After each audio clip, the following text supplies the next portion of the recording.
At home around the world, a conversation with the magnificent Lucy Reed.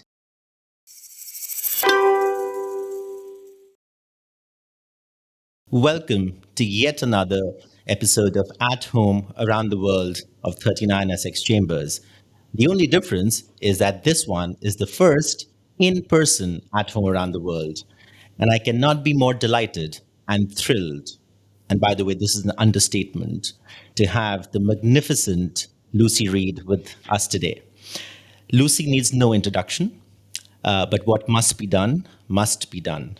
Lucy, as we all know, is now the new president of the Singapore International Arbitration Center, effective 1st of October 2021. She's also a member of the SIAC Board.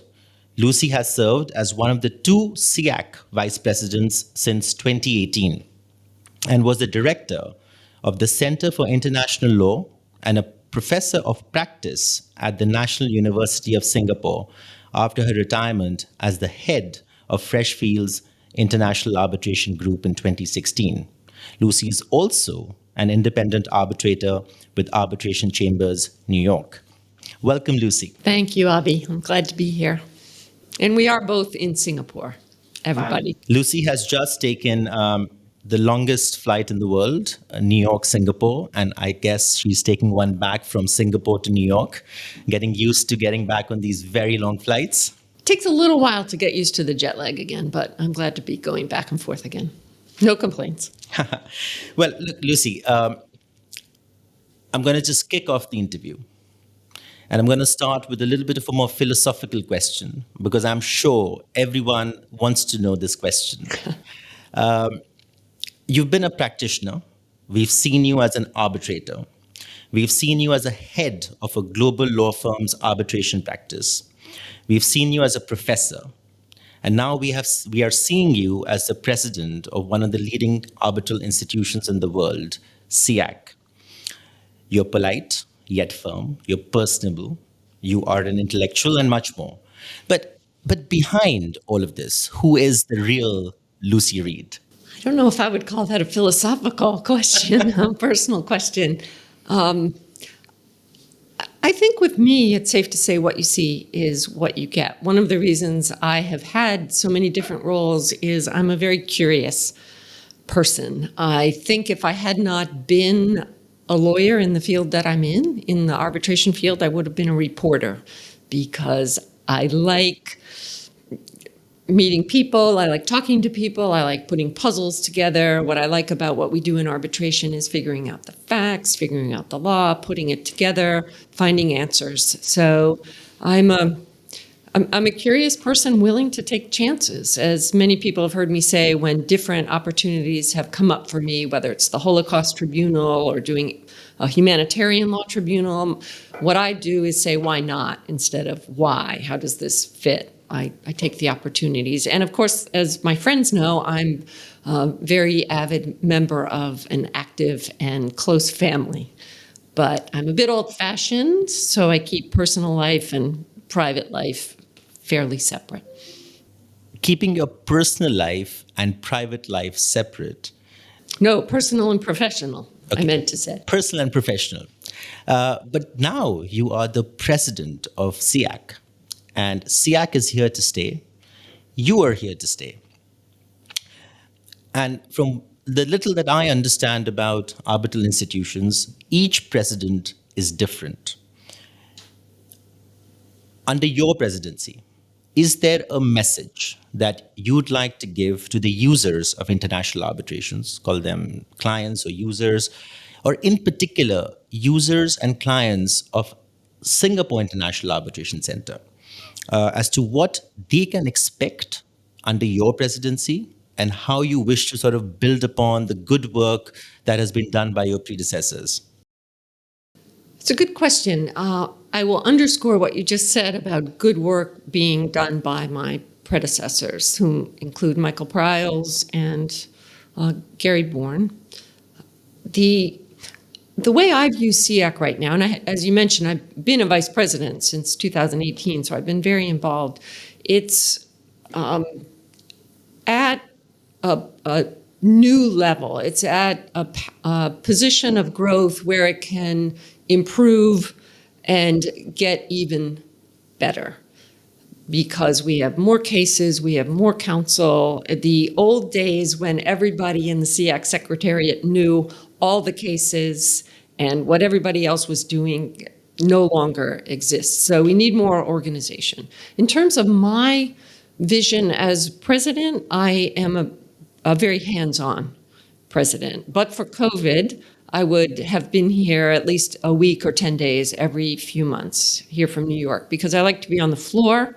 As I did at Freshfields, I like to have my sleeves rolled up. I like to be talking to every counsel every day about the cases, about the conundrums, looking for ways to set practices and teach and have the counsel teach each other. I also want to be seen to be reaching out to our users, of course, and being more visible.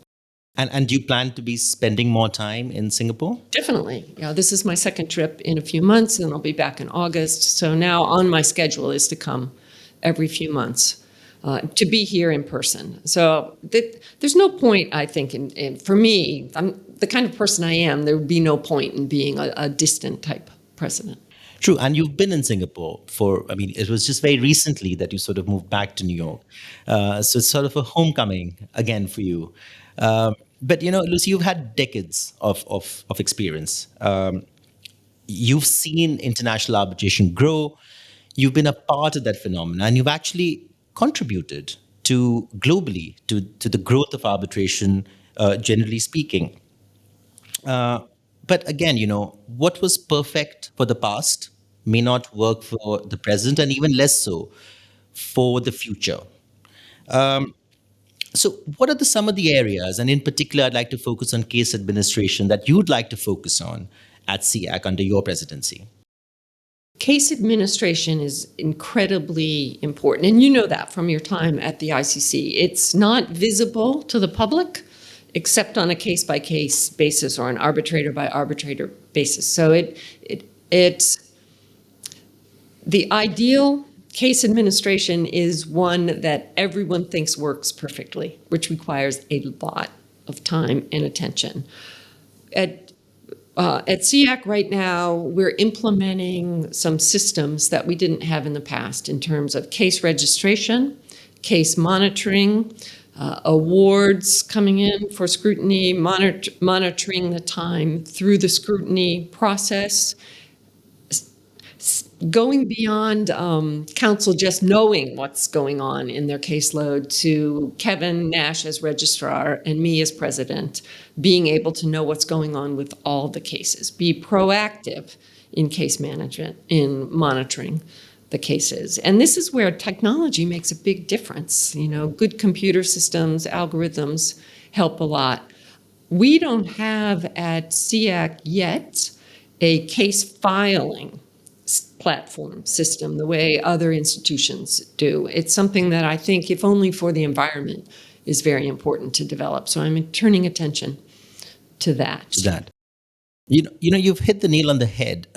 You say that case administration is so important because it happens behind the scenes, and yet it is basically the bedrock on which an institution and the administration rests. But just for the benefit of those who are listening to this interview, why do you think case administration is so important? Do you think that users understand that case administration, or is it important for the users to understand case administration, especially so when they are actually choosing the clause? Most users that I have spoken to, they look at costs, they look at distance, they look at other things. And I have realized in my experience that they actually undermine the importance of case administration. Would you like to emphasize a little bit more on why this is such a crucial element of institutional arbitration?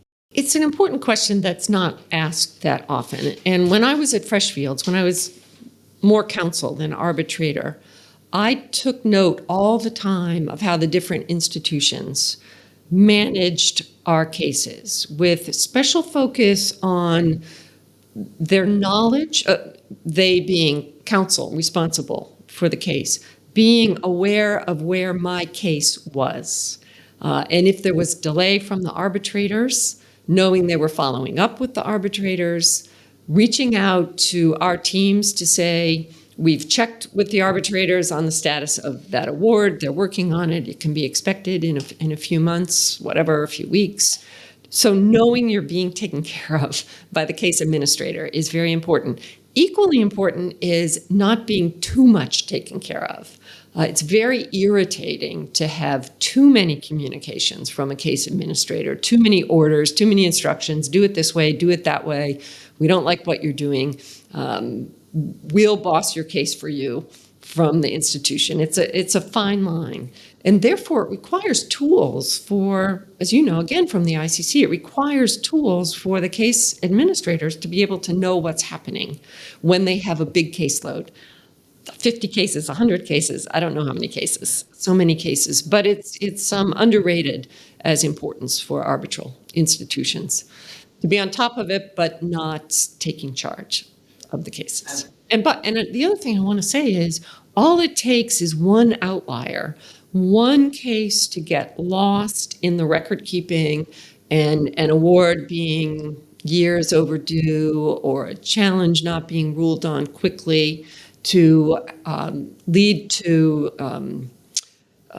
criticism and distrust in an arbitral institution, even if 99 of 100 are done well. And that worries me. At every reception I go to, I think someone comes up to me and says, what about that motion? What about that tribunal? And that's a perfect segue to the next question, because the expectation of the users is that they don't really care about what happens in 99 cases. All they care about is their one case or two cases. And I think one of the stigmas that is around sometimes is the question of delay. Now, SIAC has grown from 1991 to 2022. Its caseload has risen enormously. But the problem is that every time there's a delay, and we all know that delays not always happen because of the institution. There are so many actors or factors that contribute to the delay. But it's the institution that takes the beating, because in the eyes of the parties, it's a SIAC arbitration. So if the award is delayed, it's something has gone wrong with SIAC. Under your presidency, are there any reforms or any safeguards that you might want to take to address the issue of delays, whether it's on account of the institution or the arbitrators?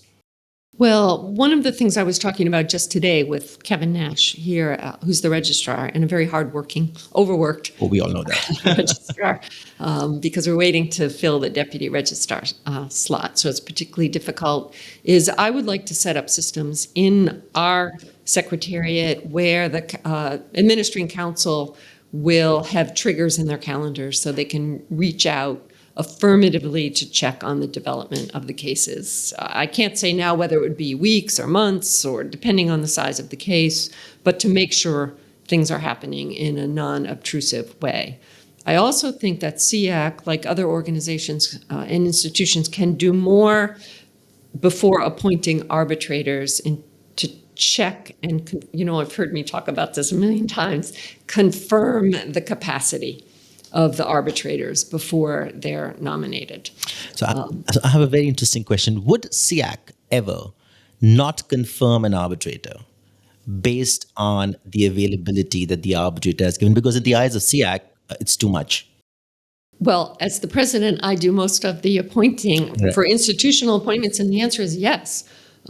If an arbitrator is honest about his or her calendar going forward in terms of hearings and other very important, it could be council work, holidays, whatever. If I look at a page of calendar and it's all black, then no, I wouldn't appoint. What if it's but not? I don't want to make arbitrators lie on their capacity either. It's, by the way, I think, I'm not positive about this, but I think I was the person who years ago first suggested, I think it was to Meg Kinnear at ICSID, that an actual calendar be used. Or in the ICC, that you don't just say, oh, yes, I have capacity to do the case, my calendar is fine, but actually use a calendar. And then arbitrators said, oh, right, if I say I'm unavailable for those 2 weeks, what if the case settles? If I say I'm fully available and I get 3 new cases before it's time to set a hearing, that's not the point. The point is to take a snapshot and get an overall sense of an arbitrator's calendar. Of course, there'll be settlements. Of course, things will change. But there are people who have 1 hearing a quarter, and there are people who have 9 months of the year already blocked for hearings. Right. So the calendars test that, and I think it's very important. And by the way, you have to look at 3 calendars. Correct. Right, not in one. most of our cases, not just one. True, but would this also extend to a party nomination? Is that an automatic confirmation? No, right? I find it difficult to imagine that if a party nominates someone and I'm concerned about that arbitrator's availability, that I would not appoint. Yeah. And because sometimes arbitrators say something, but the institution is the know-it-all because it knows how many cases the arbitrator is acting on. And sometimes the new information is not compatible with the information that the institution already has. So sometimes there's a back and forth between an arbitrator, reminding the arbitrator that, look, I guess you have more arbitrations that you actually declared. But this goes back to one of the most important questions for those who want to start an arbitration career. You're the president, and I just heard you say that you make the appointments, and that is consistent with most institutions. But in order for you to make an appointment, and very specially, if it's the first appointment, you may or may not know the person. How does one get their first appointment? What do you do when you're looking to give somebody their first appointment, or when somebody has to do something about getting the first appointment? That question comes up a lot, and I can only speak about SIAC. We have an informal reserve panel where arbitrators want-to-bes who can't meet our requirement to be on the SIAC panel of, I think, having written 5 awards, having X number of years in practice, nonetheless want an appointment. They're younger, they're newer into the practice. They can apply to the reserve panel.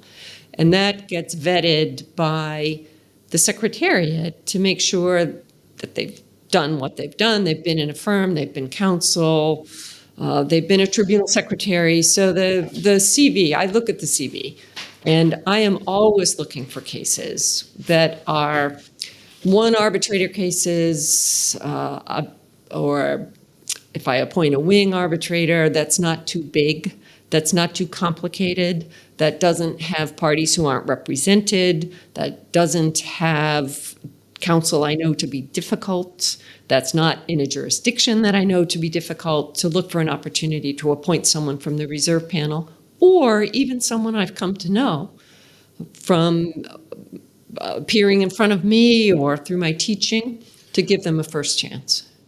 But Lucy, it's kind of a chicken and egg story, right? Because in order to get onto the SIAC reserve panel, you need to have appointments, right? No, not to be on the reserve panel. Okay. You need to have visibility to have us invite you to be on the reserve panel, or just apply. It's not automatic that you're accepted to the reserve panel. Of course. But as the president, are you then saying that any person, any arbitration practitioner is at liberty to apply to be on the reserve panel, attach their CVs and raise their hand saying, hey, SIAC, please consider me to be on the reserve panel? Well, anyone can apply, but everyone doesn't get accepted, because at the end of the day, every arbitrator is making decisions that affect livelihood and funds and reputation, and therefore you need to have some mileage, you need to have some experience. But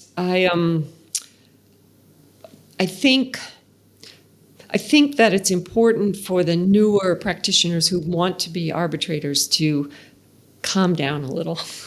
I've been doing this for 40-some years. And by the way, my first appointments came from the AAA in New York, where in the old days you would be appointed to serve for a day with no pay. Right. In new cases. My first case that I remember was a dispute between car service drivers going to and from the airport in New York, where it actually turned out to be sort of an Arab-Israeli proxy war. It was very interesting. And it's very small cases, or court-appointed small cases I used to get. And that's harder for people to get these days. And certainly, you can't get court-appointed cases in Singapore if you're not Singaporean. So you have to start modestly. But what's new to me is hearing from so many young practitioners their anxiety about getting that first appointment. How do I get the first appointment? I don't like being lobbied. I don't like seeing people overwrought about they're not a success if they can't get the first arbitrator appointment, because to me that shows a lack of judgment, a lack of the kind of wisdom and calmness that you need to be an arbitrator. And I don't know why it is, Abby. I think maybe we have too many young arbitrator organizations where everybody competes for this. Yeah, I think Tell me what you think. I personally think everybody wants to check the box, right? But why? Your first case could settle. It could be a dog. And what you can't afford is to do a bad job on your first case and let the word get out in the community that you were too slow, or it was set aside, or it was a bad decision, or you didn't have time because your counsel work was more important. Yeah, but also, as a young practitioner, right, you're always looking for your first speaking appointment. You've done 6, 7, 8 years. You've burned the midnight oil. You've done those 23 hours. You've done those openings. You've done the discoveries. Now, you're just waiting for the firsts to happen in your life, right? And patience, of course, is a virtue, and I think it's also very hard to sort of, wear it on your sleeves. But how long, right? Just 7 years, 8 years, 9 years, 10 years. There are some people who've been there for 16, 18 years, and they're still less than 45, considered young, and they still don't have their first appointment. And I think at some point in time, that frustration sort of builds up inside you, that you're not speaking at the conferences. You're also expected to bring in business, but you're not seen anywhere. You're not getting an appointment, but your colleagues are at the other firms. So you start to think, what are you doing wrong? And then you rely on the presidents and the institutions to give that first breakthrough. But on the same subject, I think the process of appointment, right? Every institution has its own. I believe that the ICC or SIAC has something similar, but I think everybody would benefit from knowing what is the process of appointments. How, when you wake up at 3 a.m. or 4 a.m. and you get a list of arbitrators, how is that list made? How do you make that decision? What factors do you look into, etc.? Does nationality play a role? How does that communication between the secretariat and the president happen? I will answer that, but before I do, you prompted me to remember one thing. One of the innovations that we're working on, I'm doing it with the SIAC Court members actually, is to, and with Ben Hughes and some other people, to set up almost a advisory role for new arbitrators, for our arbitrators who have their first appointment, to having clear conflicts, of course, on a no-names basis between one of our court members, very experienced arbitrators, and a new person, a channel in which the new person can say, oh, I'm sort of panic-stricken about this procedural order, or how do I deal with counsel who are being obstreperous? Do you have any advice? So an advisory role that would reassure people who are on their first appointments. And it would reassure me in making that first appointment to know that there would be that consultancy available, because you're alone. You're alone when you're an arbitrator, young arbitrator, unless you're on a panel. It's funny you mentioned Ben Hughes. I reached out to him for something very similar yesterday. Like, Ben, I have this question. How do I deal with it? And he was prompt. But that's a very good suggestion, because I think first-time appointees need a little bit of hand-holding, because I'm sure they do get nervous about certain things. But that's a great idea. Is this happening now? Is this in? It will be. Okay. It will be. Kevin and I have agreed upon 10 projects 10 for the SIAC court members. Wow. To do. We've already launched 4. I'm appointing a chair for each subcommittee. We're doing a new disclosure statement. We're revamping our code of ethics. We're creating, for the first time for SIAC, an award scrutiny checklist that arbitrators will need to fill out. We're beta testing them with other court members. And then we're doing several things with younger arbitrators and tribunal secretaries and secretariat counsel. So we've got a lot going on. I think you need the deputy registrar very quickly. We do. We do need a deputy very quickly. But the SIAC appointment process actually is quite different than, for example, the ICC through the national committees and the Thursday court meetings, because I was also a vice president at ICC. And so I had the pleasure familiar with that. of having you as the vice president, yes. But the way the rules work is that I, as president, on behalf of the institution, make the institutional appointments. Now, I never do that without doing a conflicts check, obviously, which comes first. And if I have a conflict or an apparent conflict or a concern, then it would go to one of our vice presidents, who right now are Toby Landau and Cavinder Bull. And if they can't do it for some reason, then it goes to the registrar. But I would say I make, I don't know, well over 75% of the appointments personally. Wow. The benefit of that is I have, more so than in the ICC, I have a sense over the course of a week or a month or a few months how many women are being appointed, what nationalities are being appointed, how many younger people are being appointed, how many emergency arbitrators are being appointed, in a way that I think is a lot of responsibility, but it also gives a lot of opportunities for diversity. So I don't get up at 3 a.m, usually. But when I get up on New York time at 6 or 7 a.m, I often have 3 or 4 emails from the Secretariat on Singapore time. And that is from a deputy counsel or the registrar? It is from a deputy counsel or a counsel with copy to the registrar. And first I get an email that says, you have to clear conflicts. We have a new arbitration. These are the parties. These are the reps. These are the related parties. And I will say I do or don't have a conflict. And once I say I don't have a conflict, then I will get a case. It's called a case briefing form, which is written by a counsel in the Secretariat and vetted by Kevin, telling me, here are the facts of the case, here are the parties, here's the arbitration clause, here's the basic case. And then here, there's always applicable law, seat of arbitration, language, amount at stake, those sorts of things. And then I usually get a list of about 10 arbitrator candidates. For every case? For every case. Wow. That the council had put together based on criteria like nationality, experience, it's construction, or it might be IP, something like that, location, geography, gender, other issues. They don't have to be from our panel. They don't have to be from our reserve panel. And often I'll get off-panel names because the Secretariat's aware of people they would like to get on the panel. True. So we can give them a try. And the other key piece of information for me is that I always get is the date, the number of prior SIAC appointments by the parties or by SIAC, and the date of the last appointment. So I don't go to the whole panel. I get 10 or so, depending. And I'll look it over, and I have a link to the CV of every candidate that's coming forth. And I occasionally will send back the whole panel and say, none of these is appropriate, or I need more women candidates, or I think we should be looking in another area of the world, something like that. But often I'll say, here are 2 or 3 or 4 who I think really would be quite suitable. And then I look at the date of the last appointment. So I don't want to appoint someone who's just been appointed last month. Right. I want to look for somebody who's been waiting for a while. That's fair. So I do that. And I'll usually pick a backup. I'll say, please reach out to Ms. So-and-so first, and if she can't do it, then here's the backup. And so there's a back and forth between you and the Secretariat almost every day. Yes. On these names, etc. And then once you have, and finally you will say, all right, so this is number 1, this is number 2. Now please reach out to them, and then the process goes forward. Yes.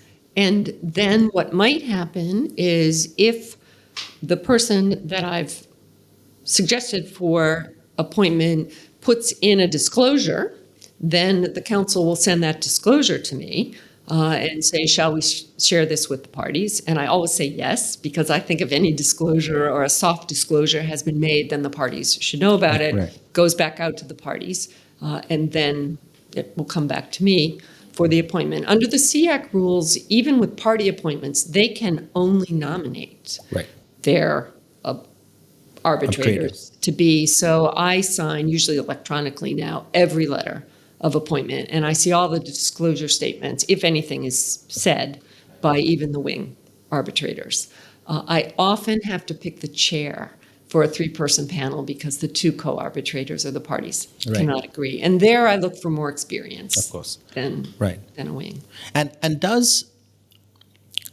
when you're looking for a precedent between 2 high and mighty arbitrators, would your default choice be to look for another high and mighty, or do you think you would compromise on age, perhaps? But how does that process happen in your head? Well, it's case by case. Right. Sometimes, depending on the magnitude of the case and the counsel, because I pay attention to whether very experienced counsel are on both sides or neither side or someone's not represented. I'll think of it as a case that requires an even higher god to be the chair. Other times I like to look for more junior chairs because they work harder. Interesting. And they write faster. And they're fresh with the case law sometimes, or the arbitration work. So I don't think even the most senior people mind having a junior chair if he or she is experienced and hands-on. That's good to know, because the impression sometimes out there is the opposite. But it's very heartening to know that SIAC would actually go ahead and appoint somebody who was perhaps relatively junior to the wings. And you're quite right. I fully agree with you on that. But then something that's more personal to me here, perhaps, which is 39 Essex Chambers, and not just 39 Essex, every other English barrister set. I have so many barristers in my set, and I think one of the questions that I get from my barristers is that, Abhi, I'm a barrister. I need to be in the courts, especially as a junior, where I'm trying to get every work that I can get hold of. Under these circumstances, for me to focus on arbitration, and especially so to get an appointment, is so difficult. What advice do you have for the junior bar, the English junior bar, as to how, or any junior bar, because they all need to be in the courts, and especially so from a developing jurisdiction, how can they develop their international arbitration practice? I don't know if I can offer any good advice on that from the pure barrister side, but I can say that a way to get noticed if you want newly to enter arbitration is to go to a few of the more important conferences and follow what we used to call the Freshfields rule, which is make one intervention and have it be important and thoughtful and short. And then sit down and not do 20 interventions or try to sell. Another thing is to publish something critical, some critical thought, something people will read. It can be a blog these days. It can be something for GAR perhaps, as well as a good law journal article. Not tens of little case notes, but something that shows you've thought about an issue in arbitration. And I take note of that and I remember that. So I would think that a junior barrister who wants to be on radar screen of appointing counsel or in-house counsel or the institutions should do small things, but at a high level.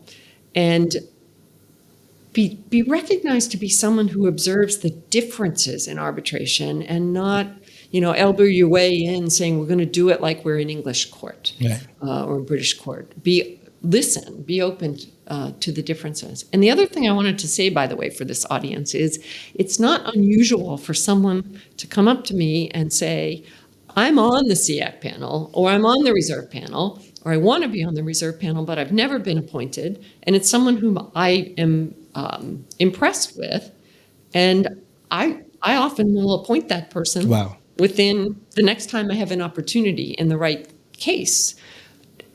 I don't like to be lobbied or hounded by any means, and there are people who say, Lucy, please appoint me, and I'm like, never, I will never appoint you. But it's not out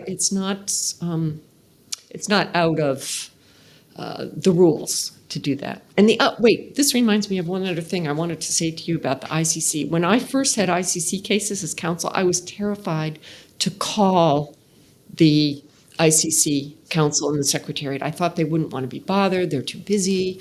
I shouldn't do that. Now I understand much better. You can't harass them, but I want SIAC Council to be available. And we have something on our website that's availability, but I think council should feel free to call the council and be given a respectful audience and appropriate advice.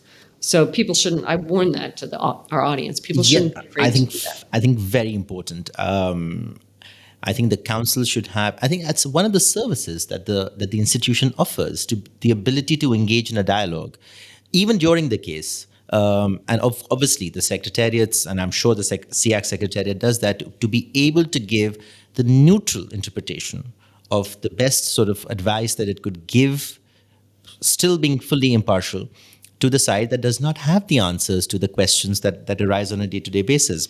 And one of the things Kevin Nash does very well is affirmatively, proactively reach out to counsel when he's aware that something is awry, to say, let's have a discussion about this. Or he'll do the same with the arbitrators. Let's have a discussion about this. Again, within appropriate boundaries of what can be discussed and what can't be. I think that's fantastic. But just to recap for the barristers. Oh, yes, sorry. Back to the barristers. I am at 39. So Lucy's advice is, make yourself visible at important conferences. At a thoughtful, limited level. Respectful. Interjections, one, again, thoughtful and not too many and short. And put yourself out there in as much as possible. And maybe be a tribunal secretary to a God arbitrator. Right. Yes, tribunal secretary. I think that's been a focus, at least at 39, to make juniors assist the God arbitrators. But sort of we're coming close to a list of questions. I know I have so many questions in my mind, but I've just left with a very few.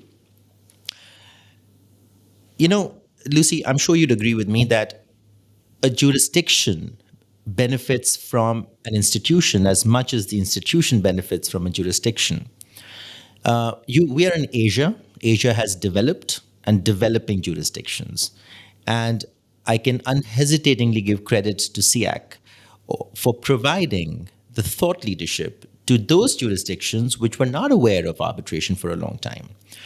But to what extent do you think that an institution owes the responsibility to educate a jurisdiction? What resources does it need? Can it do it all alone? Does it need pitch-in from various stakeholders, sponsorships? It obviously needs money, and all institutions are non-for-profit. They need the resources. So what are your thoughts on that? I don't know if I would go so far as to say that an institution has a responsibility to develop arbitration in everywhere, if only because the resources aren't going to be available. But it has an important role, working with the other players in the international arbitration community, and that includes the judges, includes the law firms, it includes the companies, it includes ICA, by the way. And our focus at SIAC is to do more with Africa and to do more with certain countries in Southeast Asia that don't get enough attention. We have something called the Academy, which is we teach in schools, we teach at SMU, SIAC, even at the undergraduate level for awareness, and then do training sessions all over Asia. We've got a rep in the US now because there's Adriana, yes. I can't tell you how often I say, why can't we do more in the US? I say, it's not just they don't know what SIAC is, they don't even know where Singapore is. So unless you're in PE or something, India is hugely important. We only have one rep in India, and I'm looking to try to get maybe up to 3 or 4. It's such a big country, and there's so much going on. Same with China. Right. But we're good. We're good with diversity. For gender, we're over 40% of appointments for women, and I'm aiming for 50, frankly. That's right. But we still have to do more with geography and ethnicity. But you can't just appoint anyone. You have to have some experience. But then, okay, so you have an office you have a rep in many parts of Asia. You have Adriana now in New York. And the plan behind that, of course, as we understand, is for SIAC to grow its imprint at the world at large. But then that brings me to the question of competition. And I know it's a delicate one, but to the extent, I think, how do you deal with competition? SIAC is unquestionably very popular in Asia. SIAC, rightly so, has aspirations and ambitions to grow outside of Asia. But how do you deal with institutions and competitions within Asia, outside of Asia, or do you think there is no real competition? It's a delicate question, Avi. There is competition, between institutions, but I think it's unseemly at some level. Because when I was at Freshfields, I always said to clients, every institution has its strengths and weaknesses, and sometimes LCIA would be better than ICC, would be better than SIAC, would make more sense for clauses. Equally, when we've got clients who have to choose between the PCA and UNCITRAL, ICC, I've never felt like someone who's at the ICC could never work at SIAC, but not everyone feels that way. I think there's healthy competition. That's fine. I think the emphasis on numbers and who's got more cases it drives me crazy, because I think it should be quality. Yeah. I want people to say, we would like to go to SIAC for this case because it's a very good and secure institution. But equally important is the seat, everything else. So I worry a bit about the numbers competition. Yeah, and also about and my favorite is the consistency amongst the institutions and how they look at numbers. I think my personal sort of view is that the world of international arbitration would benefit from having all the leading institutions understand numbers the same way, so that the users can understand numbers the same way. But yes, I agree that the race to numbers can get a bit anxious for many. But I have three more questions for you, and I think I'm going to go with some lighter questions now. I think I've asked you some very sort of heavy questions, and I think what the younger and even your peers, and your colleagues would like to know is that, look, you are inspiration to many, Lucy, and I don't mean to flatter you, but I'm sorry, it is the truth. But who is an inspiration? But what inspires you essentially? What is your inspiration?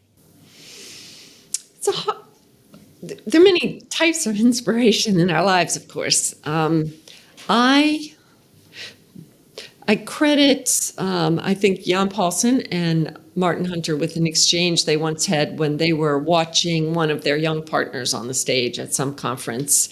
And one of them said, I can't remember if it was Jan or Martin. Martin said, "Oh, that guy's really good." And say Martin said that, and Jan said, "Right, and he makes us look great." And that is to illustrate that I get, it's not so much inspiration, I get more satisfaction out of seeing my juniors succeed, and sort of my diaspora of Freshfields associates and State Department associates pursuing their careers and being successful. I love teaching. I love teaching in the law firm. I love teaching at NUS, teaching by example, by rolling up my sleeves, doing things with my colleagues. And what really inspires me, I would say, is anyone who does what he or she does with heart, with real heart in what they're doing. And not just a technical skill or because they need to earn the money or whatever, but they're enjoying their work. And it's very evident in advocacy who's enjoying their work. So I'm inspired by people with heart. And well, that's an inspiring and answer. Behave well, by the way, and don't compete too much. And moving on from inspiration to your relationship with social media. Look, there are arbitrators and there are arbitrators, and there are LinkedIns. Are you on social media? Are you on Instagram, Lucy? No. Would you like to be? No. Are you on LinkedIn? Have to be on LinkedIn so that people can find me. Facebook? No. WhatsApp? For phone calls. Not for messaging. Occasionally. Very occasionally. So, what is your tip for arbitrators and practitioners of international arbitration for usage on social media? I'm the least qualified person to answer that question because I have resisted social media. I think it would be the same answer that I gave before, which is use it selectively, carefully, and thoughtfully. But it's important. I mean, Twitter, it's all very important, and every institution uses social media now. But I used to be able to say, I don't want to be on Facebook because I don't want my kindergarten classmates to find me easily. I don't have enough time to have all those connections. But it's certainly part of our lives. And when I left Freshfields, I probably shouldn't say this, when I left Freshfields, there was a policy that my email address just disappeared. And they refused to put on there, even though I was going to National University of Singapore, that my new email address is X. So I had to write like hundreds of communications to let people know where I was going, and LinkedIn does that for you. But do I look at my LinkedIn every day? No. No, I don't. No, I don't. It's helpful. And WhatsApp, I only have a few colleagues who use WhatsApp, and I know when my phone starts jumping that they're after me. All right. So one last question, and certainly not the least, but if there was one thing, Lucy, that you had to eat for the rest of your life, what is Lucy Reed's favorite thing to eat that she could eat for the rest of it if she had just that thing to eat? Oh, gosh. I like so many different things. That is a truly hard question. Yes. I noticed it's the hardest question for the interview. Well, I'm going to rephrase it as a good advocate always would. I noticed that when I was living in Singapore, I used to joke to my friends that I noticed that I was eating the oval diet, meaning every day I found I was eating avocados, mangoes, and eggs. Oh. That's what I ate every day. But that's not what I want to eat every day. I would say it's fair to say that the thing that I really like eating at that moment, I'll say I want to eat every day. And today it's fish head curry. Fish head curry. I just had the best fish head curry last night. Wow. So if you were stuck on an island and you've seen the movie Island. I would really want fish head curry every day. Probably really good tomatoes, really good cheese, really good bread, and really good red wine. All right. That would be what I could eat on my desert island. All right. Thank you. Well, look. How about you, though? What would you say? You know, I as an Indian in me, and I grew up on this very simple yellow lentils and rice. I make that. You make my family eats that. Yellow every lentils. Week. Yeah, I mean, I can survive on that for the rest of my life with a little bit of lemon on it, and that's about it. Okay. Well, look, thank you so much. And I cannot thank you enough for being so candid and being so honest and being so frank with all the questions that I asked and all the answers that you gave. And I'm sure that the listeners would enjoy this interview with Lucy Reed. She's very hard to catch and very busy. Especially in a new role now. So I wish you all the best. 39SX thanks you for being here with us today, and we're rooting for you. Thank you. I have lots of friends in 39 Essex, so I'm really happy to do it. Thanks, Abhi. Thanks, Lucy. Bye.